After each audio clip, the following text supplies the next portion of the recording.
You know, it's a good question about networks.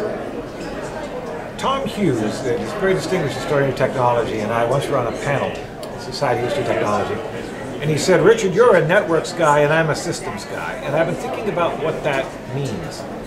And one of the things it means is that when we write about networks, we're writing about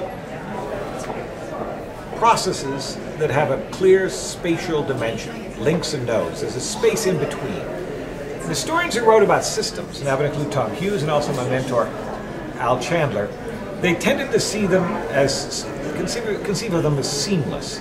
But networks are not seamless. For example, when I wrote a book about the telephone network a couple of years ago called Network Nation, one of the things that struck me the most was that the telephone network was not a system. That is to say, you had urban operating companies early on. You had some very big ones, very innovative ones, absolutely critical development of the enterprise. But they were not seamlessly interconnected with the long-distance grid. There was a lot of give and take.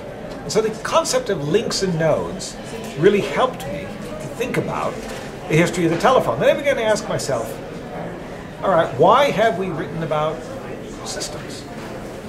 And one reason we wrote about systems in the case of the telephone was because it served the interests of AT&T, one of the largest corporations in the world, the Bell system.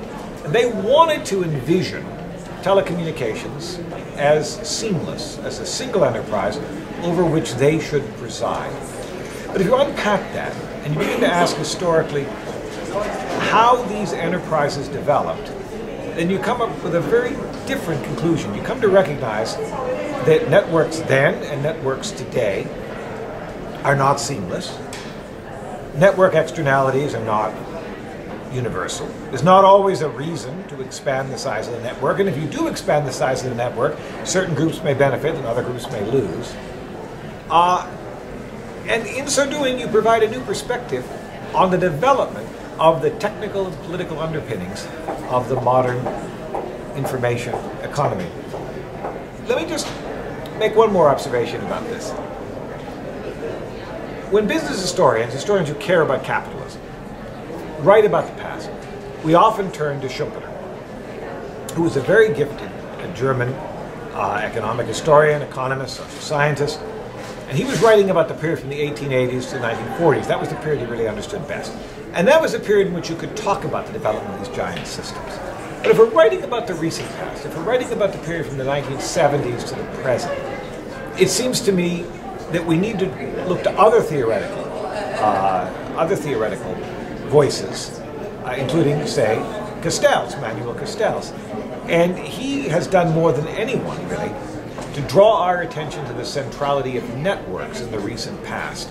And like a lot of historians, I draw inspiration from his work, from Barabasi, other social scientists who are really creatively rethinking not just the 20th century or the 19th century, really the early modern period onward, in terms of the development of these communication networks, links and nodes, not seamless, in which we begin to see how the contests between center and periphery really help to shape the development not only of economic processes but also of politics and of cultural forms.